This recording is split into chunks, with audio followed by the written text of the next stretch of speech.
Этим рецептом поделилась со мной подруга, за что я ей выражаю огромную благодарность.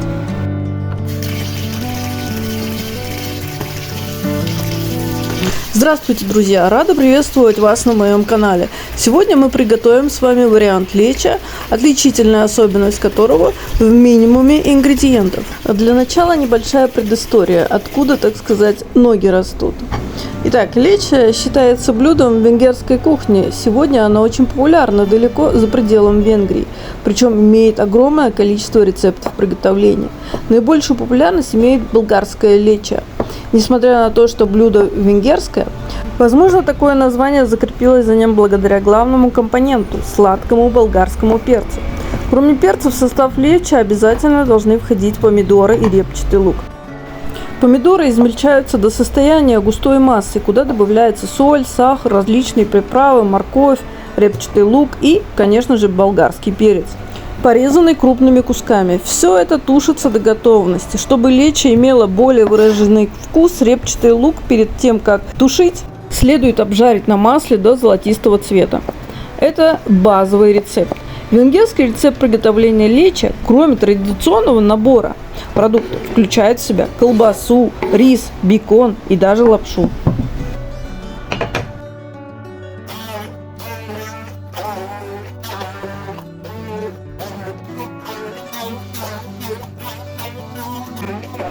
В Венгрии лечо относится к числу самостоятельных блюд. В России же наоборот.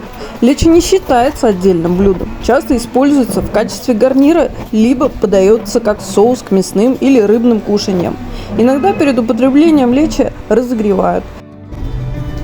Добавляю к помидорам соль, 3 столовые ложки. И сахар, тоже 3 столовые ложки.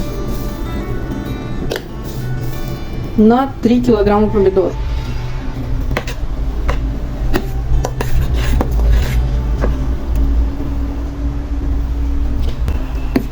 Ставим нашу томатную жижу на огонь, доводим до кипения и кипятим 20 минут. Чаще всего лечо – это консервированный продукт, своего рода салат, заготавливаемый на зиму. Очень часто хозяйки используют лечо в качестве основы для борща или мясного соуса, добавляют в жаркое, гуляш, лазанью и запеканку. Беру 4 килограмма красного перца. Можно взять любой вообще. Лучше, если будет присутствовать именно красный цвет. Перцы буду нарезать крупно. Перед тем, как начинать готовить, все овощи следует тщательно промыть. А если хотите, можете и кипятком обдать. Так вы точно не допустите попадания микробов в банку. Хорошо промытые перцы без повреждений, гнили и плесени порезать на 2 части и удалить все семена и пленки.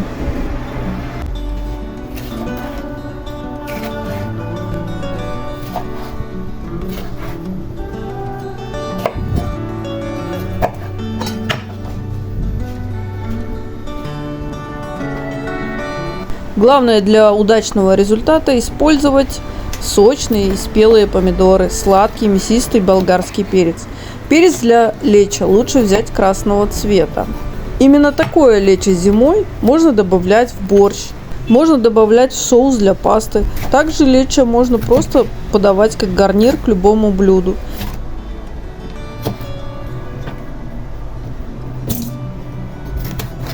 Я люблю нейтральный вкус заготовки, поэтому добавляю меньшее количество сахара.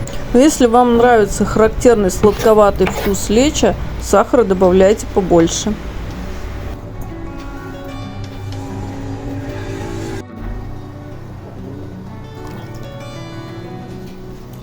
После того, как смесь из томатов закипит, можно добавить уксус, растительное масло и чеснок.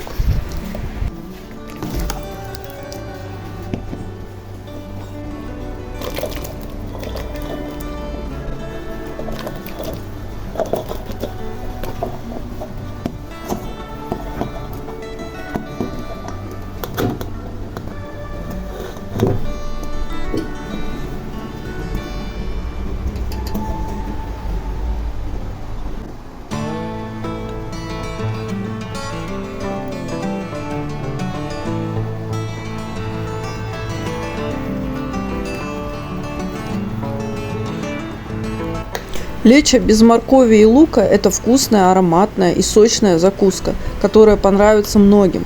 Перец в сочетании с томатом дает изумительный результат, который просто влюбляет в себя с первой ложки. Если вы заготавливаете лечо на зиму, обязательно добавляйте уксус.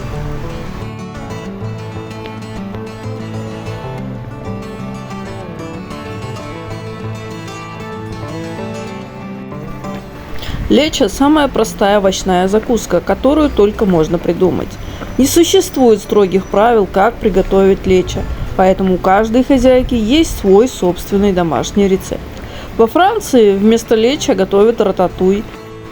Правда, в нем есть еще кабачки, баклажан. В Испании популярно овощное рагу писто, а в арабских странах часто подают турецкий салат матбуха из запеченного сладкого перца с чесноком. В Болгарии и других балканских странах лечо называется по-другому – айвар.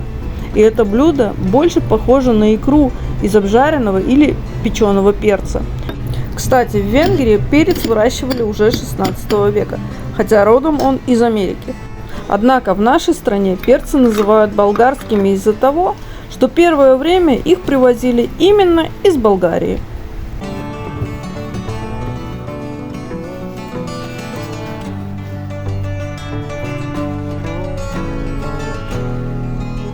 Очень важный момент нашей заготовки – это хорошо продезинфицированные емкости.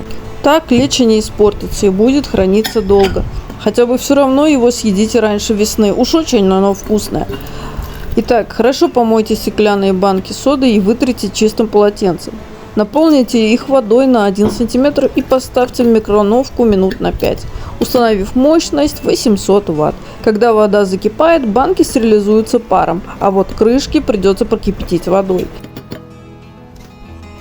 Также можно стерилизовать банки в духовке вместе с крышками, помыв и поставив их горлышком вверх, чтобы испарялась влага.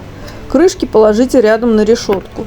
Для литровых банок достаточно провести в духовом шкафу 15 минут при температуре 120 градусов, а 3-литровые банки держите до 25 минут. Самый простой и проверенный нашими мамами и бабушками способ – кипячение чистых банок и крышек в огромной кастрюле или ведре. 7 минут и готово.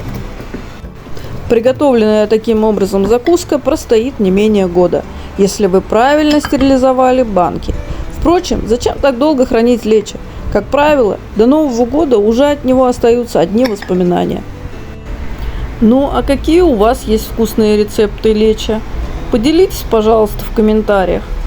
Ну а если вам был полезен этот ролик, не потрудитесь поставить лайк и подпишитесь на мой канал. Всем желаю добра, счастья и всего самого хорошего. Хороших вам заготовок. Пока.